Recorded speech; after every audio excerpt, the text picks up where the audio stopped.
Assalamualaikum warahmatullahi wabarakatuh. Selamat pagi, Pak Ivan selaku dosen pengampu.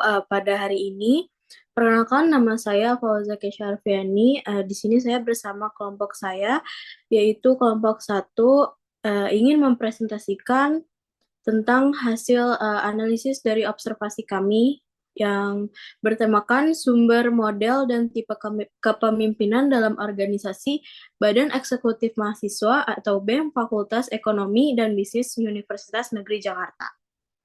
Boleh di slide?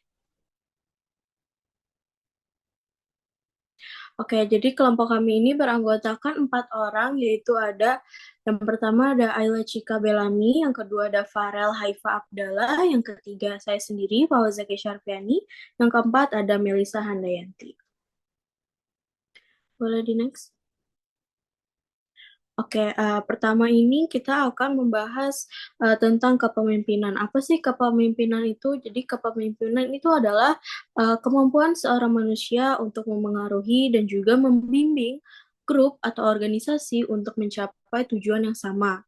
Dikenal sebagai kepemimpinan dalam organisasi. Nah, kepemimpinan ini bukan hanya posisi formal. Jadi kepemimpinan ini juga harus dapat memimpin dan juga menginspirasi orang lain untuk terus habis itu untuk menjadi pemimpin yang baik. Jadi orang itu harus memiliki visi yang jelas, memiliki kemampuan untuk membuat keputusan yang tepat dan juga memberikan dukungan dan sumber daya yang diperlukan untuk mencapai tujuan mereka. Nah, kepemimpinan ini juga berfungsi sebagai penggerak dinamis yang mendorong semua anggota tim untuk bekerja sama. Boleh di next?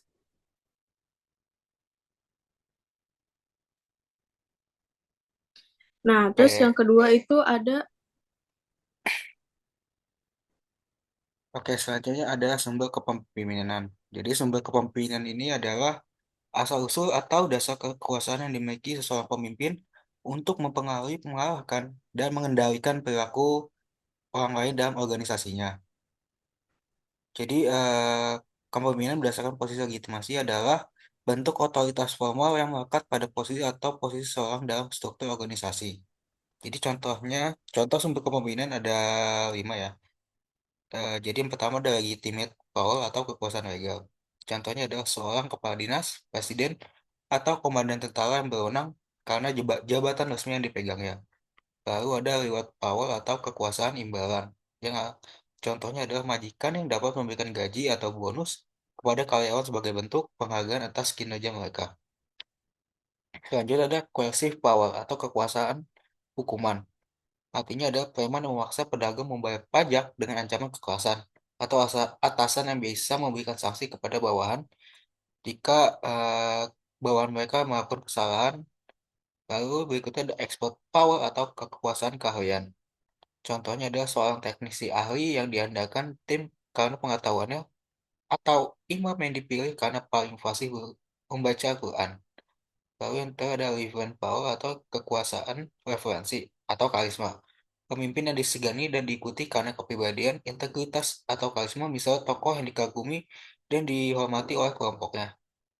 Nah, contoh pemimpin berkarisma itu adalah presiden pertama kita yaitu Presiden Soekarno. Oke, selanjutnya ada mode kepemimpinan. Mode kepemimpinan sendiri adalah pola atau pendekatan yang digunakan pemimpin dalam mengalahkan, memotivasi, dan mengelola anggota kelompok untuk mencapai tujuan organisasi. Jadi ada banyak mode kepemimpinan. Jadi di kesempatan kali ini kami akan menjelaskan 4 saja, yaitu yang pertama ada demokratis. Demokratis artinya adalah pemimpin melibatkan anggota dalam pemilihan keputusan, mendorong partisipasi, kolaborasi, dan komunikasi terbuka. Jadi pemimpin gak satu arah aja gitu kepada bawahannya. Jadi bawahannya bisa memberikan suatu pendapat atau memilih suatu hal yang bisa membantu di organisasi itu. Lalu selanjutnya ada model transaksional. Ini artinya ada memotivasi bawahan dengan sistem imbalan atau reward dan hukuman. Berfokus pada pencapaian target, kepatuhan pada aturan dan prosedur yang jelas. Lalu selanjutnya ada visional. Visioner berarti pemimpin yang memotivasi dan menginspirasi perubahan serta inovasi, fokus pada pengembangan visi dan potensi anggota. Jadi pemimpin dengan model ini memiliki eh, eh, pengembangan potensi untuk potensi anggota ke depannya. Lalu selanjutnya ada transformasional. Transformasional di sini artinya adalah pemimpin memotivasi dan menginspirasi perubahan serta inovasi, fokus pada pengembangan visi dan potensi anggota. Oke, selanjutnya ada tipe kepemimpinan. Tipe kepemimpinan adalah gaya atau pendekatan yang digunakan seseorang pemimpin dalam mengalahkan, mempengaruhi, dan mengelola anggota tim atau organisasinya. Setiap tipe menunjukkan cara berbeda dalam membuat keputusan, berkomunikasi, dan memotivasi orang lain. Tipe tipe kepemimpinan kayak mode tadi ada banyak, tapi di kesempatan kali ini kami akan menjelaskan tentang empat saja, yaitu tipe autokratis.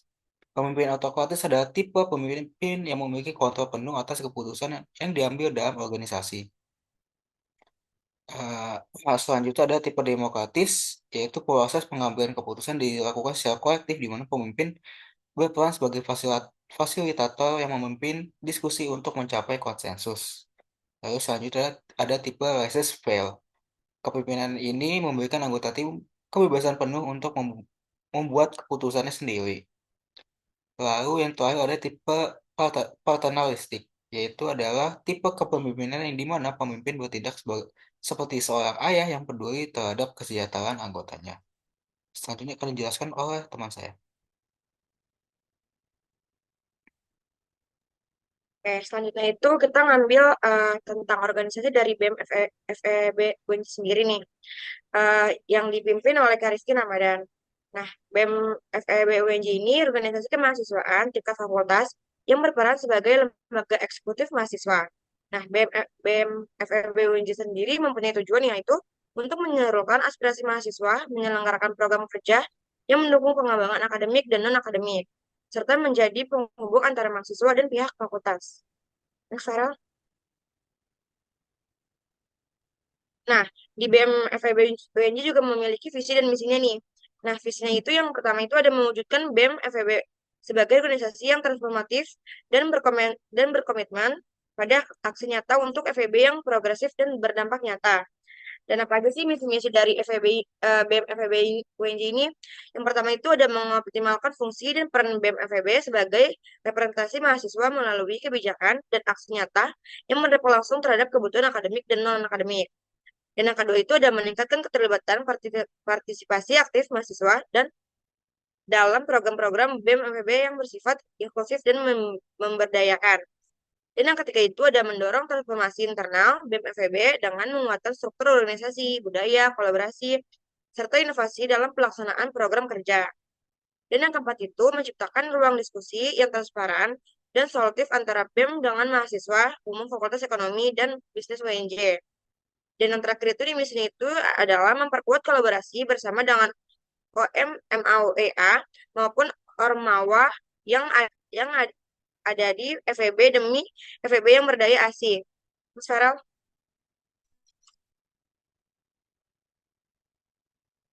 Nah, di sini tuh ada profil dari Ketua BEM FEB UNJ itu sendiri dengan nama Muhammad Rizky Ramadan dari Prodi Manajemen tahun 2022.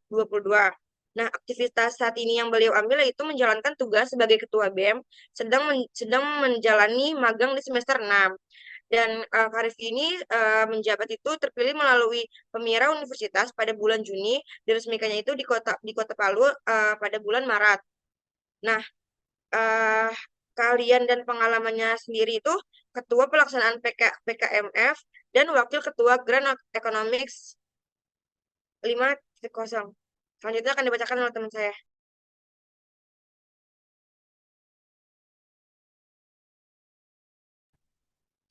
Hasil analisis kelompok kami terhadap organisasi BEM Fakultas, yang pertama dapat disimpulkan gaya kepemimpinan pribadi yang dilakukan itu demokratis atau semua suara dihargai melalui keputusan lewat musyawarah, lalu partisipatif, yaitu ikut terlibatnya secara langsung dalam program kerja dan tidak hanya menerima hasil jadi. Lalu model kepemimpinan itu ada kabinet transformasi aksi. Nah, transformasional di sini mendorong perubahan positif, lalu ada demokratis, mendengarkan dan memberi ruang untuk semua pengurus dan staf. Yang ketiga itu penyesuaian dengan tim, dengan memahami karakter anggota baik dari yang introvert, extrovert maupun ambivert, lalu menerapkan gaya demokratis agar semua merasa dilibatkan dan dihargai. Boleh di next?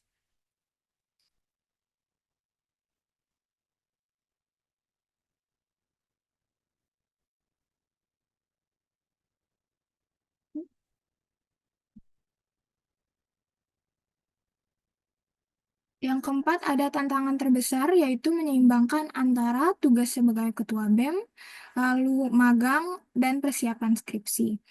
Lalu strategi menghadapi tantangan itu dengan menjaga komitmen awal, lalu menerima pasukan dari BPH, staf, dan mahasiswa, manajemen waktu dan skala prioritas. Yang keenam, nilai dan prinsip kepemimpinan. Nilainya memiliki nilai kekeluargaan, gotong royong, demokrasi. Lalu prinsip utama yaitu amanah dengan menuntaskan tanggung jawab hingga akhir masa jabatan. Boleh di next? Lalu ada closing statement, yaitu pimpin diri sendiri dulu, baru pimpin orang lain. Mulai dari hal sederhana seperti melawan rasa malas atau merapikan tempat tidur. Jadi next.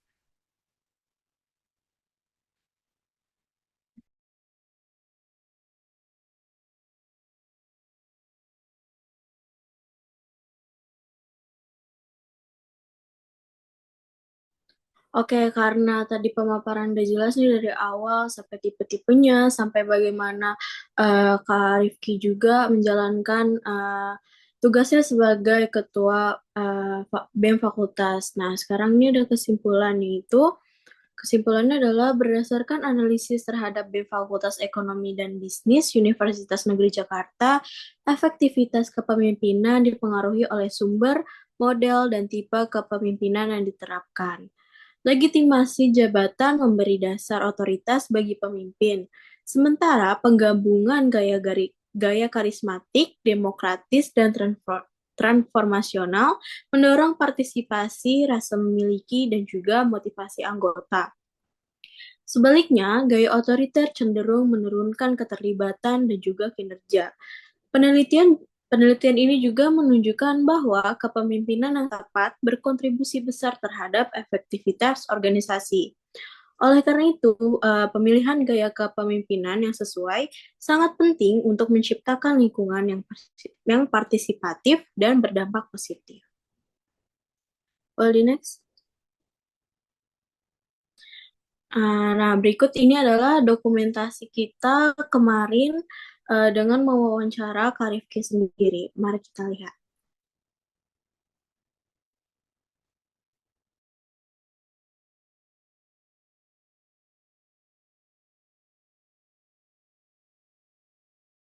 dekanat atau birokrat dan baik dari fakultas maupun universitas itu adalah yang terpenting. Dan juga keahlian, kalau misalnya keahlian karena ketika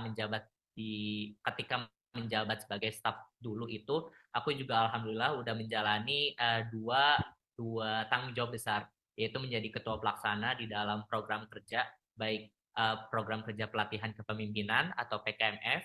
Lalu yang kedua itu menjadi wakil ketua pelaksana di dalam Grand Economics.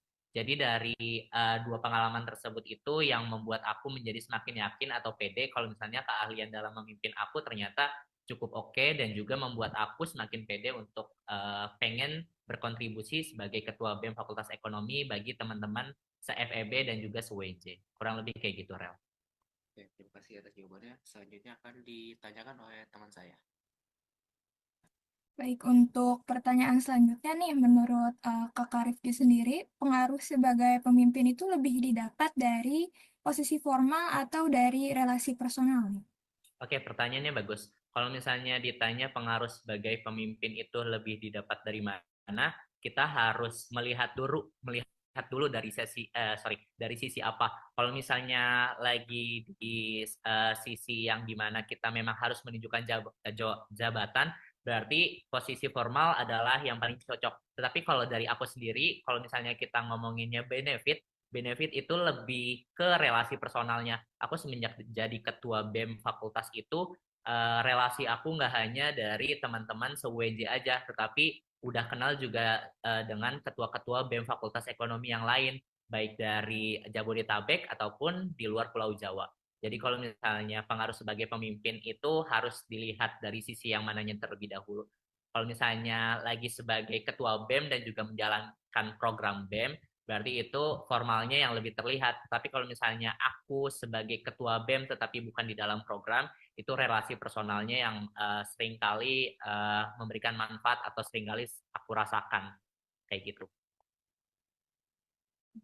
Pertanyaan selanjutnya ini, apakah Kak menggunakan model kepemimpinan tertentu dalam menjalankan peran sebagai ketua BMF, misalnya kayak transformasional dan transaksional, atau demokratis, karismatik, dan visioner? Oke, pertanyaannya keren. Kalau misalnya model kepemimpinan, tahun ini aku membawa atau mengusung nama kabinet transformasi aksi. Jadi dari kata transformasi itu, kalau misalnya kita maknai secara bahasa, itu kan berarti ke perubahan. Maksudnya apa? Aku ingin membawa atau ingin merubah sesuatu yang memang belum baik di Fakultas Ekonomi menjadi lebih baik kembali. Kalau misalnya dari sisi kepemimpinannya itu tentunya aku mengedepankan metode demokratis.